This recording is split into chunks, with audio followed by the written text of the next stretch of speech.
Welcome to the American Vet Farm Network podcast, a program of Addie's Orchard. I'm your host, Kate Bowen. Today, we're discussing a topic that's been receiving a lot of attention recently following USDA's announcement of $60 million in additional investment to support small meat and poultry processors. Joining us today is Dave Carter from Flower Hill Institute. He works with producers across the country through USDA's Meat and Poultry Processing Technical Assistance Program, helping processors and livestock producers navigate opportunities, challenges, and growth in the industry. Before we begin, I'd like to invite listeners to join us at our first Vet Farm Network Live on Thursday, June 11th. Think of it as a virtual office hours for veterans interested in agriculture. Drop in for 5 minutes or stay for the full hour. This month's discussion is what new farmers often spend too much money on. Registration information is available at addiesorchard.org. Well, Dave, thank you. Welcome to the podcast. I'm excited to have you here, and we've sort of worked together on different projects over the years, but sort of separately. So I've always seen your name on emails, and we've had some of worked with the same clients over the years. So I'm excited to have you on the podcast today, and just thought we would just dive right into a few questions. Absolutely. Well, yeah, thanks for having me. And it's great to, finally have a chance to connect and talk about some of the things that we're both pretty passionate about. Absolutely, absolutely. Yeah, I'm a poultry processor with a small on-farm processing setup, and we're hoping to grow, and would love to get into some of the other livestock that we raise. So Flower Hill has always been a really good resource for my family farm, and I'm excited to have you here. So I'm sure you were excited about USDA recently announcing the $60 million in additional investments for small meat and poultry processors. What's sort of the real story behind that announcement, and why should producers be paying attention to that?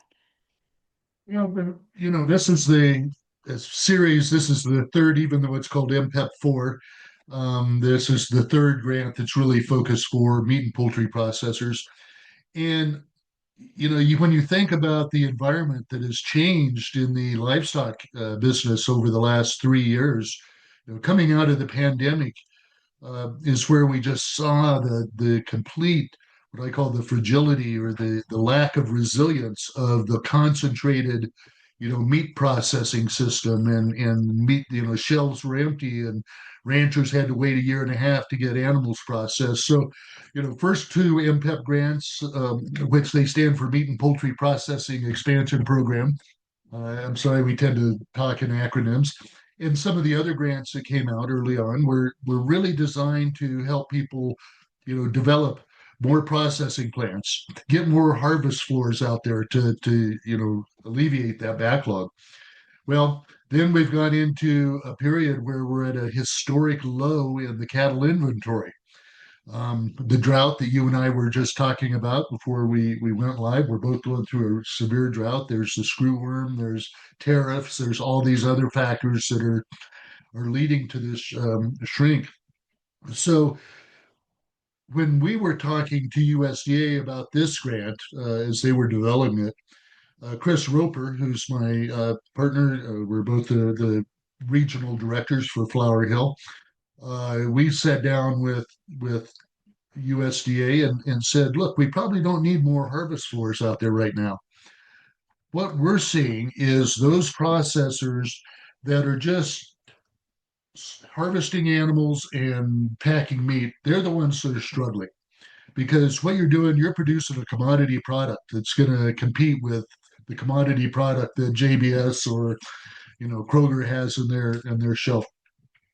What we really need is help for these smaller processors to be able to expand and diversify. Um, there was a professor from the University of Illinois about 3 years ago, 2.5 years ago, wrote a great paper on factors involved with survival of smaller meat processors. And one of the key things that she identified was a key factor in survival is differentiation. What are you doing to differentiate yourself? If you're just producing a 1 pound brick of generic ground beef, guess who's going to win that battle every time? That's the big guys. So we've been working with folks on, hey, grass-fed, organic, you know, different types of protocols. And Now with this grant, this is designed, and it's a limited category. You have to have been processing beef under USDA or state inspection for at least a year to be eligible. Um, and you can't have an open grant. You can't be still managing a previous MPEP or a local meat capacity grant or something like that. If you meet those criteria, though, then this grant has funds available, really targeted to help you buy equipment to do some improvements inside your facility. Um, you can't break ground, you can't construct any new buildings, but there's some ways that you can bring in a cooler and attach it, or you can bring in a modular processing unit and set it down on a concrete slab if you need to expand your space. But help you buy a roll stock machine, put in a smokehouse, do some value added. And the other thing that I'm very encouraged about with this grant is that one of the critical needs with smaller processors is what do you do with that fifth quarter, or what I call the other half of the animal? Um, and that is really another thing that differentiates survival there between the big guys and the little guys. Every day, USDA's Agricultural Marketing Service puts out what they call their drop report. It's a report on the value of the byproducts from a finished steer. And when I looked at that last week, it's about $160 per steer value in all of the byproducts on that animal. That's super. That's the value you get if you're JBS or XL or National Beef. If you're a smaller processor, you may be paying $30 an animal to have them come and pick it up and haul it to a landfill. So you think about that $190 difference per animal times 25 animals a week times 50 weeks. All of a sudden, you're talking about a $500,000 in difference. So this grant finally focuses resources to help producers utilize their byproducts, pet treats, beef tallow, even doing compost, so that you have something that's useful. So it's just not going into the fields. And of course, Flower Hill, just as a little background, Flower Hill um, is a native-led nonprofit based on the Jemez Pueblo in New Mexico. Roger Frawa and the leadership of Flower Hill are incredible.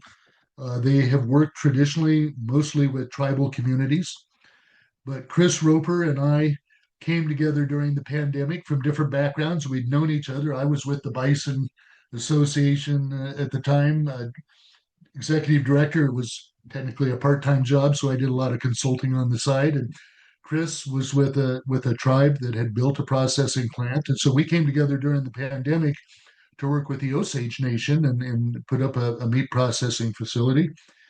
So when USDA in 2022 announced this huge commitment for smaller meat and poultry processors, part of the program was to put together a really robust technical assistance network to provide no cost, and I like to emphasize no cost technical assistance for these meat and poultry processors.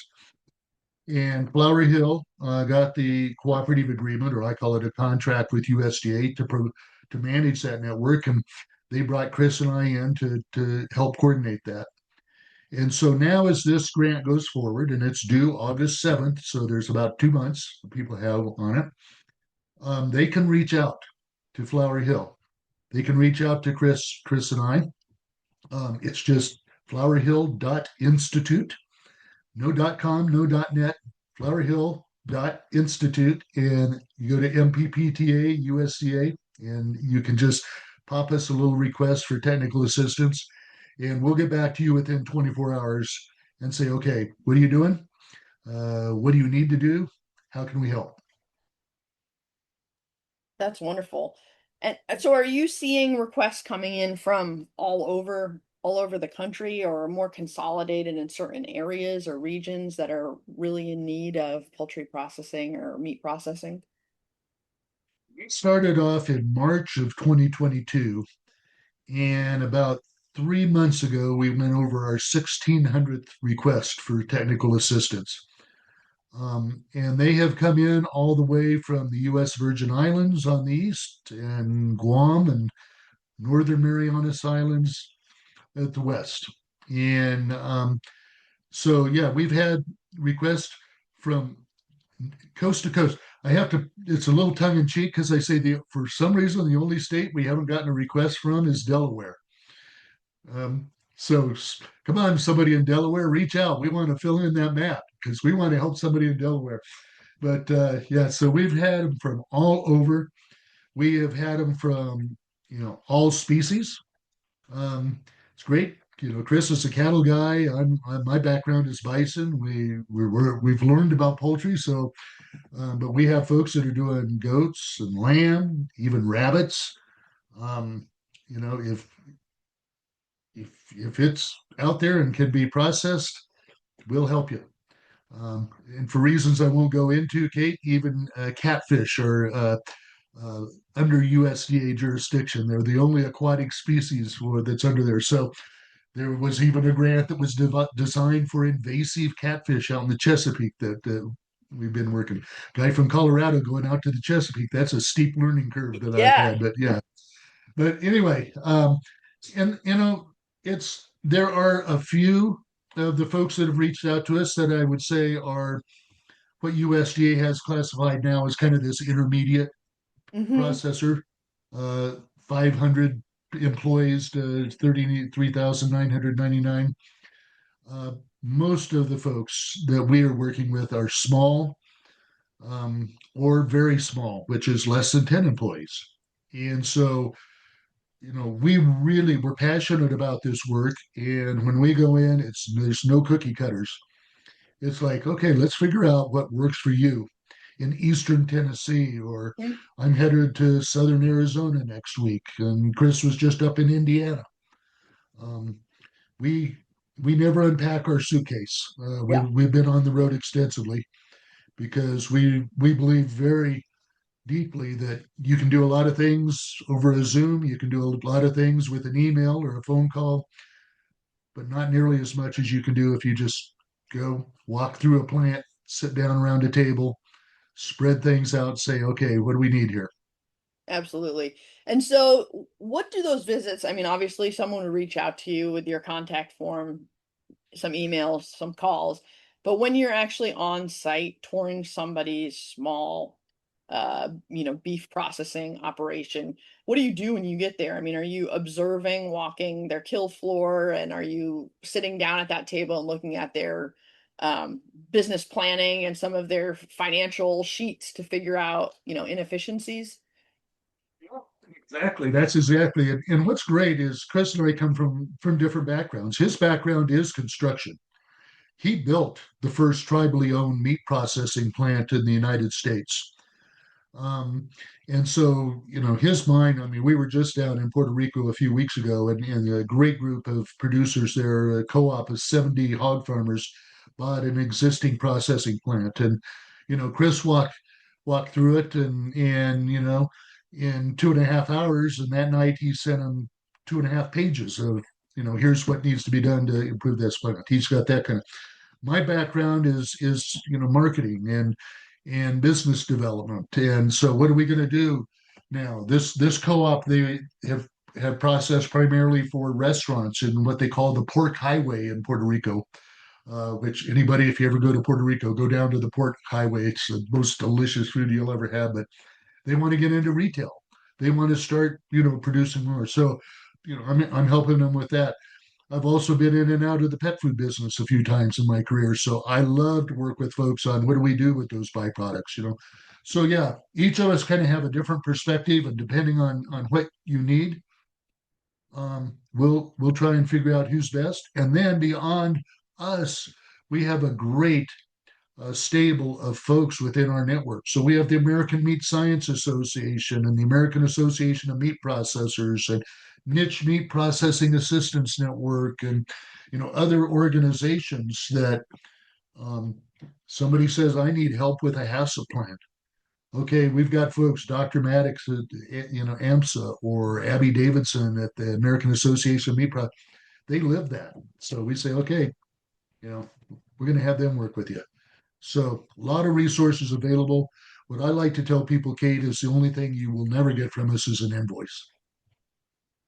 That's yeah, that's powerful stuff. And I know you guys do just an incredible thorough job. I mean, I've had grant subrecipients that we've asked for assistance, and I mean, you've gotten on a plane and visited them and walked them through their facility and offered them some incredible wisdom and advice that you've learned. And I think with especially with meat processing, equipment is so expensive and the labor piece is so hard to get that you don't really, if you can avoid making those costly mistakes when you're setting up your new line or you're expanding, it's just so valuable as opposed to a trial and error kind of thing. Yeah, uh, absolutely. Yeah. And and that's it is it's just this equipment. So this new grant, I mean, there's two buckets in it. One of them is just, they call it an equipment only, and it's up to $250,000 that you can receive with a 25% match. You have to have 25%, not all cash.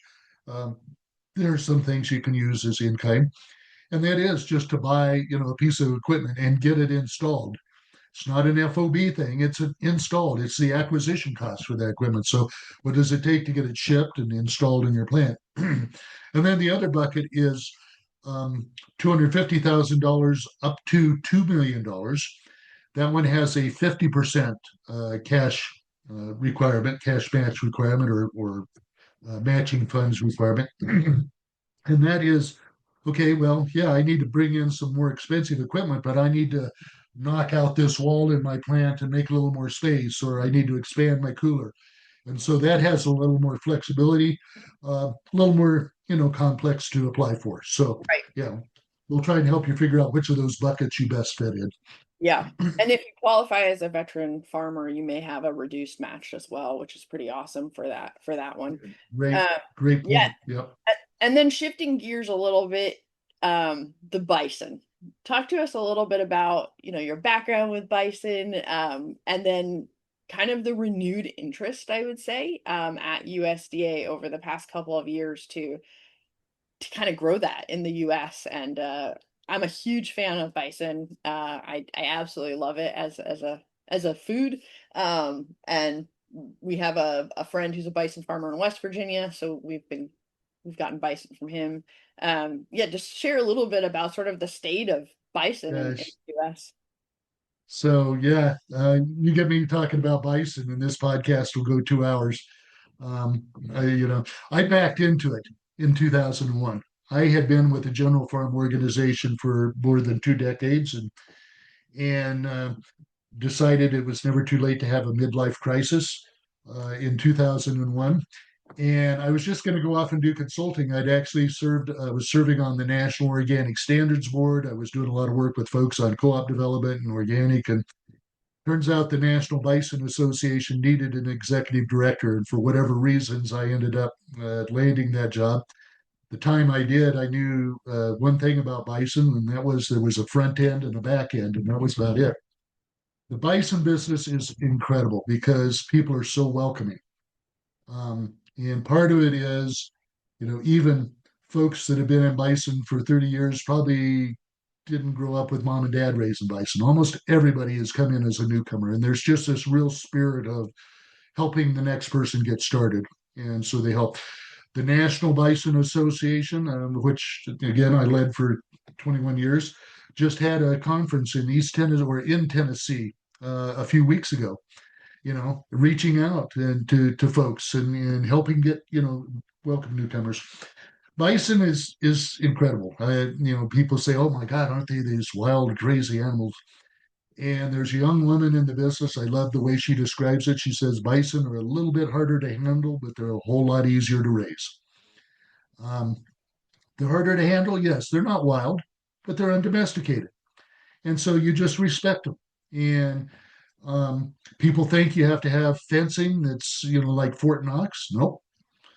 You don't. You have to have good sturdy fencing. It has to be a little higher than a typical cattle fence. But as long as they've got good grass and water and the right social mix, they stay home. You know, the reason they're a whole lot easier to raise is because they're undomesticated. You think about the environment that we're in, Kate. This environment evolved over thousands and thousands and thousands of years with continuous interaction with ruminants. And bison were the keystone species. People talk about how livestock are ruining the environment, but more than 30% of the land mass in North America and most of the world is grassland. And I'm fortunate enough the bison we have are on a ranch that's owned by an organization called the Savory Institute. And Alan Savory was the pioneer in recognizing that these grasslands have to have that grazing interaction. And I like to say these grasslands are North America's rainforests because grasslands are so efficient in storing carbon. Forests do a great job of capturing carbon. But I'm in Colorado, and when those trees capture the carbon, they store half of it above ground. And then you get a forest fire go through, and all of that carbon. Canada's forests the last few years have been net carbon emitters because of those incredible fires that they've had. Well, you think about the grasslands, that grass may grow 6 inches, it may grow a foot, maybe 2 feet above ground. But below ground, those roots are going 5, 6, 7 feet down, and they're taking all of that carbon and putting it into the soil. And so bison, through their interaction, their natural interaction, and we try and manage them the way that nature did so that you have a tightly bunched pack. They go in, they graze it really hard, you move it off, you let that land rest. While they're there, the hoof action stirs the soil, it creates the indents for the seed, the wallowing, all of those things, manure, the urine. And you see those grasslands become healthier. But then, some of the other advantages with bison is we don't castrate them, we don't dehorn them, we don't brand them. When you're out there and, maybe not so much, well, in Tennessee, you get a good ice storm go through there in the winter. If you're, and this is no knock against my friends in the cattle business because I eat a lot of beef too, but if you're, with cattle or something, you better be out there getting hay to those animals the next morning. If you're in the bison business, just make yourself an extra cup of coffee. There's nothing that Mother Nature's going to throw at them that they haven't seen. During calving season, we're in the middle of calving season right now. Well, we're finishing up. We're on the tail end of it right now. Again, in the beef business, you better be around 24/7. Bison business, that's the best time to go fishing.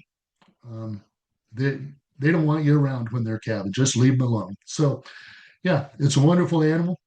Um, Creates a delicious meat. Yeah, very healthy. Um, so it's. I'm a big advocate. You get me started. I'll talk about bison, and then I we can know talk about now I building the kind of processing plant for them. now I So kind of want yeah, some bison. Yeah, when we first got into farming, we actually looked at raising beefalo. That was sort of in the early 2000s. That was kind of taking off. Um, and do you find that the more successful bison farmers have started with cattle? So they have some, animal husbandry skill in sort of that area, or do you think that it works well, okay with it's people? interesting. Early on, when the commercial bison business began, I would say the late 70s, early 80s. Yeah, most of the people coming into it were cattle producers. Um, the and so the philosophy then was let's build really sturdy fences. We need really big handling facilities. Other than that, let's handle them like cattle. The National Bison Association puts out what they call it the Bison Producers Handbook, and they update it. They're in the process of updating it now. Um, and when we did one, when I was there, I decided to go back and look at the first one that was produced was like in 1985, and it was a supplement to a magazine. And I read that, and I thought this should have been known called "Everything I Know About Raising Cattle." Because it was big, sturdy fences, big, tough handling equipment. Other than that, dehorn them, you know, They were even trying to castrate them then, let's try and do AI and all that. And I say, fortunately, through the years, we started listening to the bison. And we realized that Mother Nature did a really, really good job with this animal over thousands of years. And maybe the best thing we can do is just leave it alone. And I have to tip my hat right now. A great man who just passed away, Ted Turner. He came in and he owned more bison than anybody else, and he owned more land raising bison than anybody else. But he did two things when he came into the business. First of all, he hired the best people he could find to manage his ranches. And secondly, he told them to share whatever they learned with anybody else. And so there's just this great wealth. I would say, to answer your question, now a lot of people that are coming into bison are coming in without a lot of experience in livestock. One of the folks from a bison producer, Liz Riffle from West Virginia, veteran. She's a veteran producer, and she her husband came in and just started from scratch and have built up an incredible bison business. Riffle Bison Farm is a great business. They do agritourism, they do farmers markets, they do tours. Um, so again, there's just this welcoming environment in the bison business. When I came in, again, I didn't even grow up in cattle. I grew up in the tourist business. So I never owned livestock before I got into the bison business. I got into the bison business, fell in love with the animal, and guess what? Yep. Pretty soon we bought 5 heifer calves and it was off from there. Yeah. So That's wonderful. And so, with the history of bison, how did the first sort of, I mean, I know they're not domesticated, but where did the stock come from for farming? And like, how does that work with um, national parks that have, how does that sort of differentiation work? so yeah, I mean the history was 30 to 60 million out there at one time. I like to say it was probably closer to the 30. That's probably what the environment could have supported in North America. And then this incredible collapse to the point in about I would put the dart in the board at 1885 that we were down to about 750 bison left alive in the world. And then it was this incredible thing, the Bronx Zoo, Teddy Roosevelt, but there were also a handful of ranchers that went out and gathered up the remnants of these herds and created what we call the 5 foundation herds that were out there. And it's a great story because most of them were ranchers that had been buffalo hunters and had participated in the near extermination. And it was, in many cases, it was their wives that would be laying awake at night and they'd hear these orphan bison calves out there, and told their husbands, get your rear end out there, let's save these animals. So they started creating these herds, and it got to the point that there were enough. And in 1966, Custer State Park in South Dakota had its first public auction of bison.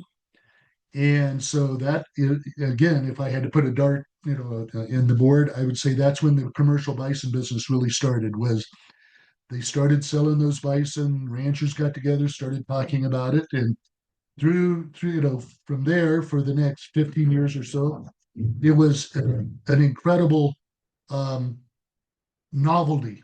You know, fire departments would buy a bison and have a bison roast as a fundraiser.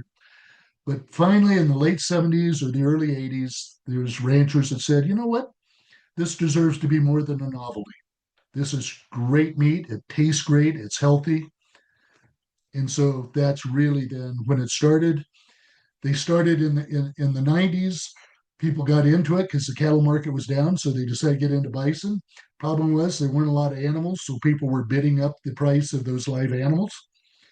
Then Ted Turner got in and started buying a lot of animals, so the price got crazy stupid on the live animals in the late 90s. Problem was people weren't eating the meat. So that's when I came into the business, and the mandate was we've got to start marketing this meat. And so during from 2000 to 2010, there wasn't much focus on getting new ranchers in the business. It was let's introduce people to this incredible meat. And now we've got that balance. People have discovered it. It's the market's growing. We need more ranchers out there. But the great thing is that the bison business, I don't even call it an industry, the bison business has made a determination that it will never be a commodity.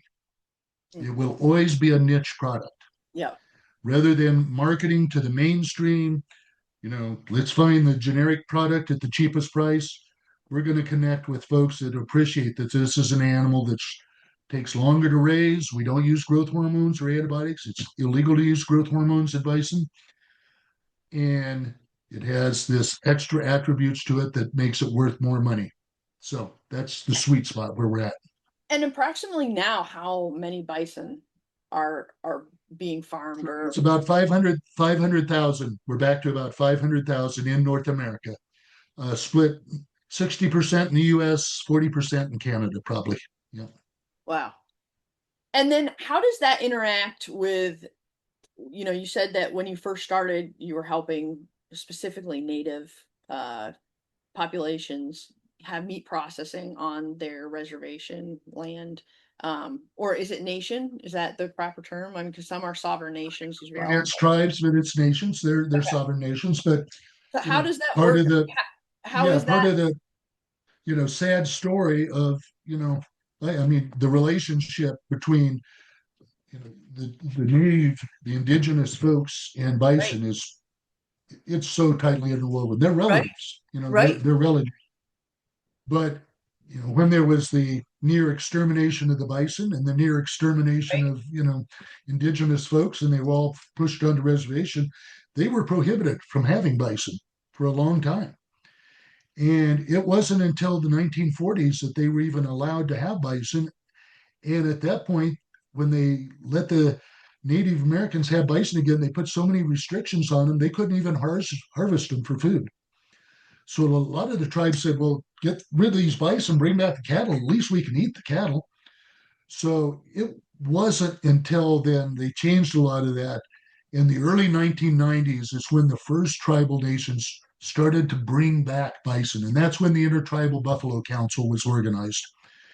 And slowly, slowly, they've been bringing back animals to the point that now many of the tribes will have a what they call their ceremonial herd um, that they use for their spiritual thing and but they're also developing more commercial herds because they realize that this is an opportunity then to market this meat from their grasslands.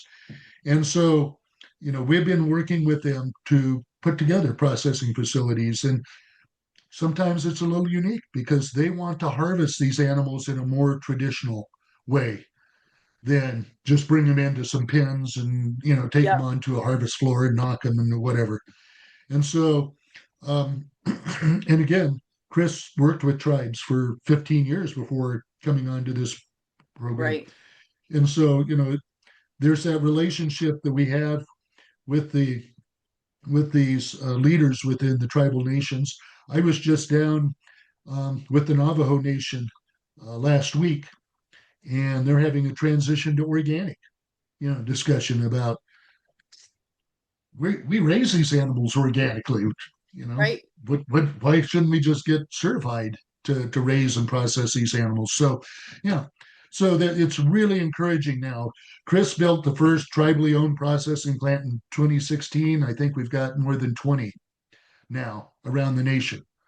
Um, we just had an online roundtable with Jamie Murray with the Cheyenne River Sioux tribe that has a great processing facility, and they own a meat market in Mobridge, South Dakota. So it's really encouraging to see that relationship get reestablished with the indigenous people and these and their relatives, the bison, the buffalo. They prefer to call it buffalo. I do too, personally.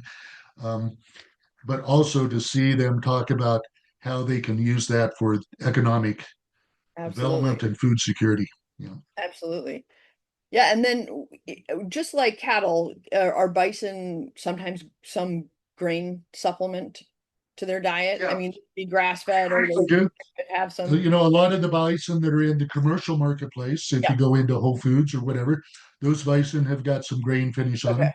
Yep. Um, and again, back when we were just introducing bison, the gold standard of meat was corn-fed beef.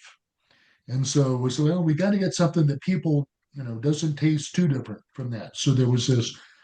Um, Now you get more and more people recognizing the value of grass-fed beef or grass-fed Yep. ruminants. And so there's been a real upsurge in, okay, let's go back and let's start raising these animals more on grass. Two things. When you do give grain to bison, you can't do it the same as cattle. You can't put them in the same type of tight confinement because, again, they're undomesticated and there's always they're trying to determine the pecking order. So you got to give them a lot more space.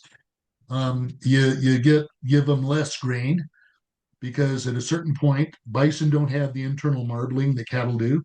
So at a certain point, they're just going to start putting on back fat. You know, you don't want to feed expensive grain for something that's going to end up in a barrel. So, those differences.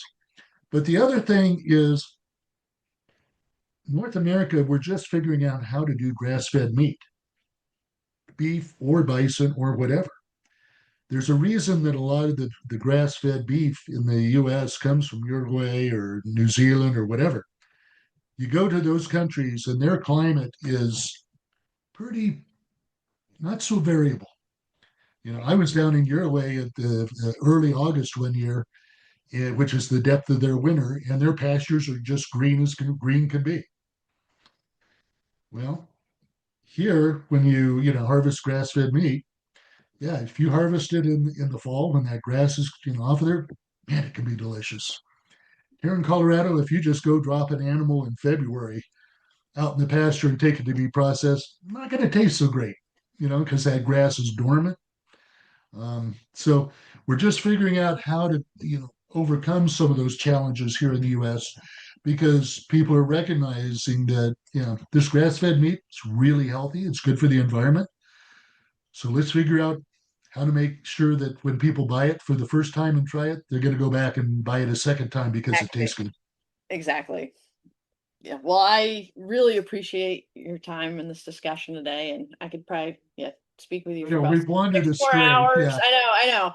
But But but I really just appreciate remind it. people they can go to Absolutely. flowerhill.institute, Absolutely. flowerhill.institute, flower, not FLOUR, it's FLOWER, hill.institute. And Chris and I are just anxious to work with anybody who wants to take a step forward to develop a plant or expand their plant. Yep. Absolutely. Well, thanks for joining us today, and please join us on June 11th for our first Vet Farm Network Live. Head over to addiesorchard.org for the registration information, and you can learn more about the American Vet Farm Network, upcoming events, farm coaching opportunities, and educational resources at our website. Thanks for listening to the American Vet Farm Network podcast.